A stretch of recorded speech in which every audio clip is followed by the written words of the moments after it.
A late-night email, a daring acceptance, and a truth that stunned millions. What did Ibrahim Traoré reveal on Trump's stage? Stay until the end. The moment will break you. Captain Ibrahim Traoré, Burkina Faso's fearless leader, receives a midnight email from a top U.S. news network. It's an invitation to global power talks in New York, hosted by former President Donald Trump. A trap to corner a young African captain who defies Western influence, but Traoré accepts, not for fame, for his people. In a simple green uniform, he boards a plane, alone, carrying only his voice and Burkina Faso's spirit.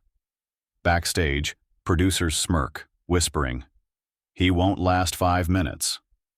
They don't know Traoré has faced bullets and betrayal.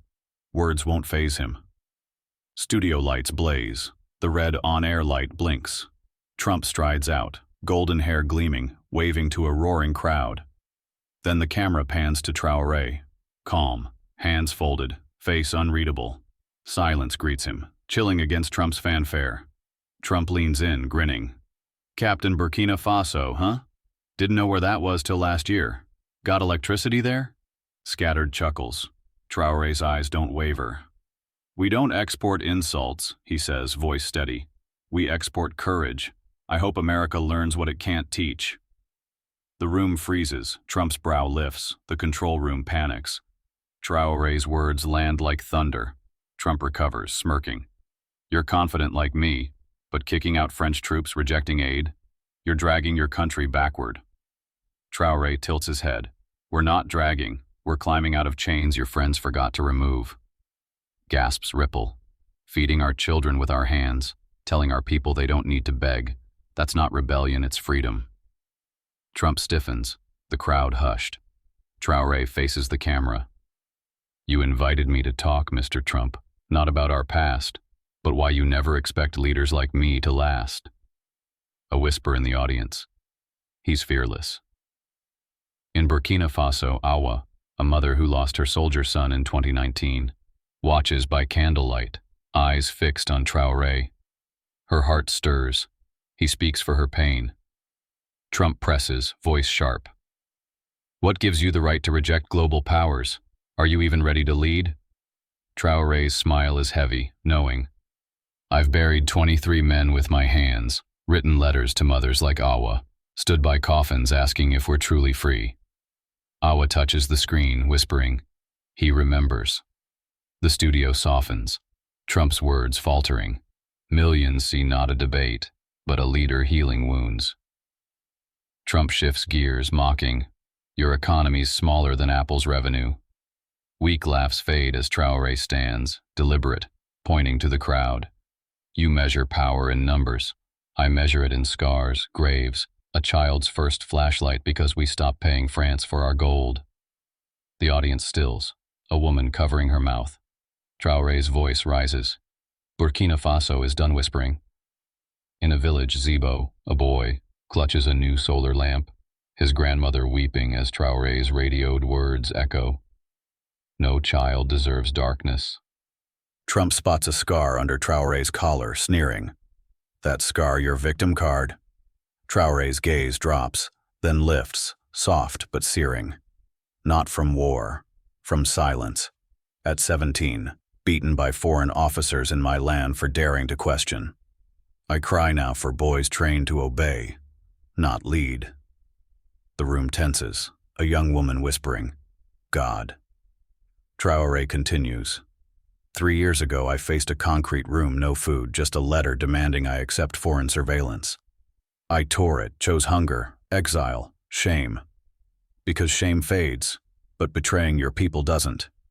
Trump's eyebrow twitches, speechless. Trump snaps, "Your country's poor, sanctioned. That's failure, not leadership." Traoré nods, voice quiet.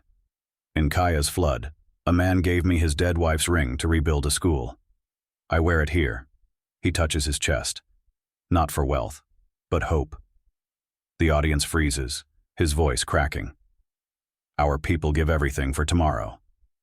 Trump looks small, the studio silent, hearts listening. A staffer rushes on stage with an envelope from the audience. Traoré opens it, A photo of Musa, a barefoot boy with a note. Your free school saved his life. From his mother, $5 to give back. Traoré's voice breaks. She owes nothing. I owe her everything. Tears glint in the crowd.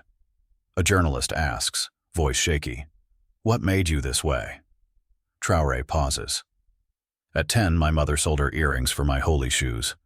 I walked miles to school, failed rows, watched friends die of hunger, war. I wear simple boots to remember kids walking in holes. Applause swells, a man weeping. Trump, silent, stares. The moderator asks, "Do you ever want to quit?" Traoré nods. "Every night. I cry, miss my mother." Silence. "But my people's faces keep me walking." His voice thunders. "Leadership isn't impressing. It's never abandoning." Another envelope arrives, pencil scrawled from Issa, 9. "My dad died fighting. You shared your bread with him. Thank you." Traoré holds it to his chest, eyes shut, then faces the camera. "Issa, your father was a hero. You're my family. I'll never stop." Sobs break out. Even Trump blinks fast. Suddenly, Trump leans in, mic catching his whisper. "I judged you wrong. You fight without ego." He stands, voice loud. "I was wrong. This man's a servant, not just a leader." The crowd gasps, erupts, Traoré shaking his hand, both humbled. Traoré truth trends globally. A screen lights up with Madame Sow, Traoré's old teacher from Ouagadougou. "Ibrahim, remember the poem I taught you, shoeless?" She reads, "A poor boy with courage leads kings with his spine." Traoré's eyes glisten. "You were my hope," she says. The studio weeps, comments flooding. This is humanity. The moderator asks for Traoré's final message. He breathes deep. "Don't wait for wealth to care. Power to protect. Feed someone with heart. We're born to carry each other." The audience rises, tears streaming, Issa in Burkina Faso whispering, "That's my president." From a trap to a triumph, Traoré proves leadership isn't loud, it's love. The world, united, carries his light forward.